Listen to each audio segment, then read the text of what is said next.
მარცხი წარმატების ნაწილია. სპორტში ეს უბრალოდ ფრაზა არ არის. ეს მოცემულობაა. სპორტში მარცხი ვარჯიშის და სწავლების ნაწილია. სპორტში თამაშების, შეჯიბრებების ყურება, შესწავლა და ანალიზი ხდება. ვინ, სად, როგორ, რატომ რა შეცდომა დაუშვა, როდის, რა როგორ უნდა გაეკეთებინა, რომ შეცდომა არ დაეშვა. ამ ყველაფერს აფასებენ და ამის შემდეგ გეგმავენ ვარჯიშს და მოგების სტრატეგიას. ცხოვრებაში ამას ადამიანი თვითრეფლექსიის გზით აკეთებს. მაგრამ სპორტისგან განსხვავებით ცხოვრებაში ადამიანი ხშირად, ან უმეტეს შემთხვევაში გაცნობიერებულად თუ გაუცნობიერებლად ყველანაირად ცდილობს დაუმალოს საკუთარ თავს მარცხი. ყველანაირად ცდილობს გაექცეს პასუხისმგებლობას.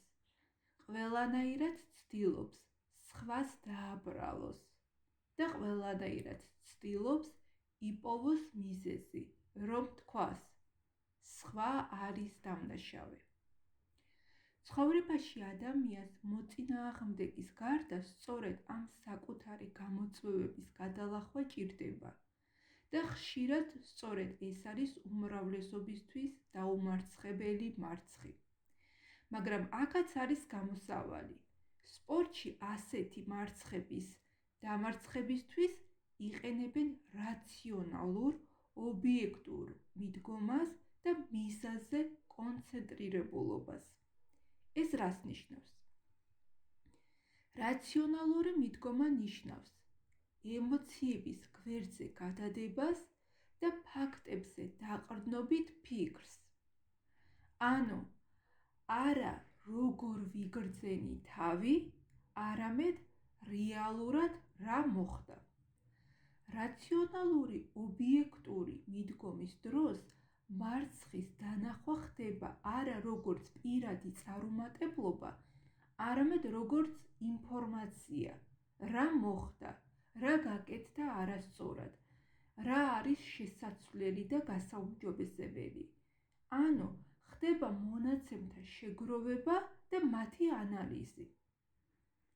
მიზანზე კონცენტრირებულობა ნიშნავს ვაგრძელებ მიზანზე მუშაობას.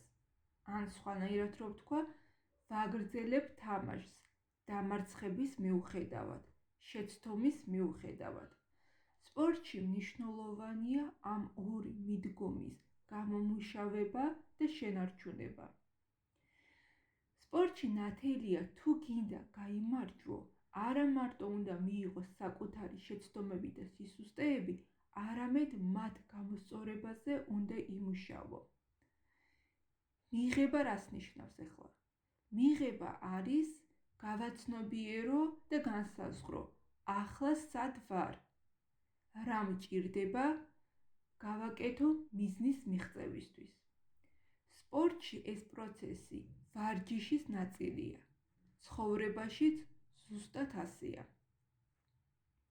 ხშირად სპორტში ხდება, რომ შეჯიბრებაში ან ფინალში ხვდები მოწინააღმდეგეს, რომელთანაც ადრე დამარცხდი.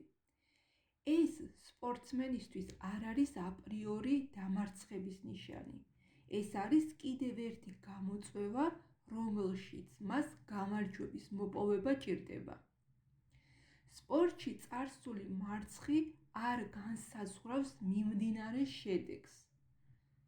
სპორტში ეს არ ნიშნავს, ის ჩემზე ძლიერია, ამიტომ ვერ გავიმარჯვებ.